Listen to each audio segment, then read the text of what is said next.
So hello WBJEE 2025 aspirants, তোমাদের মধ্যে অনেকেই আমাকে এই ডাউটটা আস্ক করছিলে যে দাদা আমি সিএসি তো পেলাম না দাদা, কোর সিএসি টার্গেট ছিল, বাট স্টিল আমি রাউন্ড 2 আপগ্রেড করাচ্ছি, বাট যদি সিএসি না পাই দাদা, কোর সিএসি স্পেশালাইজেশন পাই, তাহলে কি দাদা তার প্লেসমেন্ট বা তার যে পড়াশোনা, তার যে সিলেবাস, সেটা কি সিএসির সাথে, সিএসি কোরের সাথে সেম হয়? আমি যদি সিএসি সাইবার পাই, আমি যদি সিএসি আইওটি পাই, আমি যদি সিএসি এআইএমএল পাই, কিংবা দাদা আমি যদি সিএসি ডেটা সায়েন্স পাই, তাহলে তার সিলেবাস আর কোর সিএসি সিলেবাস কতটা ডিফার করে?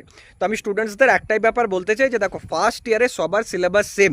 তুমি যখন আমার অ্যাপের মধ্যে যাবে, সেখানে তুমি দেখবে মার্ক আউট ফার্স্ট ইয়ার কোর্সেসে যা যা সাবজেক্টস আছে, সেটা ফিজিক্স হোক, কেমিস্ট্রি হোক, ম্যাথ 1A 1B হোক, বেসিক ইলেকট্রিক্যাল হোক, সব জায়গায় কিন্তু অল ব্রাঞ্চেস কথাটা লেখা থাকবে। তার মানে প্রতিটা ব্রাঞ্চের ক্ষেত্রে কিন্তু সিলেবাসটা সম্পূর্ণ সেম। এবার এখানে একটা ব্যাপার থাকে যে যখন তুমি সেকেন্ড ইয়ারে উঠছো না, মানে থার্ড সেমিস্টার থেকে কি হয় যে প্রতিটা স্পেশালাইজেশনে দুটো করে এক্সট্রা সাবজেক্ট অ্যাড হয়। এক্সট্রা মানে দুটো সাবজেক্ট নর্মাল সরি পর দুটো আলাদাভাবে অ্যাড হয়।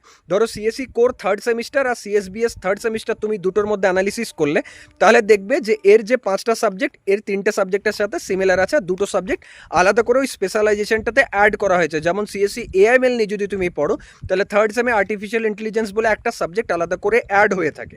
So it's the curriculum. তো তোমরা ফার্স্ট ইয়ারে যাই সাবজেক্ট পড়ো, যাই কোর্সেস থেকে পড়ো না কেন, সেটা কিন্তু প্রতিটা ব্রাঞ্চেসের জন্য সেম।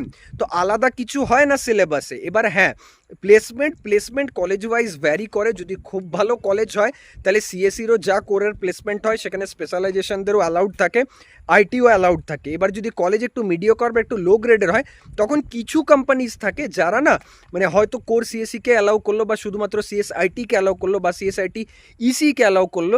আর কিছু কোম্পানিজ থাকে যারা হয়তো সিএসিকে অ্যালাউ করলো, আইটিকে করলো, তার সাথে সাথে সিএসসি এআইএমএলকে করলো। তো মানে এটা ভ্যারি করে, তো এটা পুরোপুরি ডিপেন্ড করে, ঠিক আছে, কলেজের ওপর। তো সেই জন্য আমি অলওয়েজ বলি যে একটু ভালো কলেজ টার্গেট করো। যদি সিএসসি কোর পাচ্ছ, তাহলে মিডিয়াম কলেজ হলেও কোনো প্রবলেম নেই। তোমার কোন কলেজ অ্যালোটেড হয়েছে বা কোন কলেজে অ্যাডমিশন নিয়েছো, সেটা কমেন্ট করে জানাও। আর ফার্স্ট ইয়ারের পড়াশোনা খুব তাড়াতাড়ি স্টার্ট করবো অ্যাপের ভেতরে, ইউটিউবের ভেতরে। তো সেটার যদি আপডেট পেতে চাও, কমেন্ট করবে ভিডিওটায়। দেখা হচ্ছে নেক্সট ভিডিওতে। Thank you.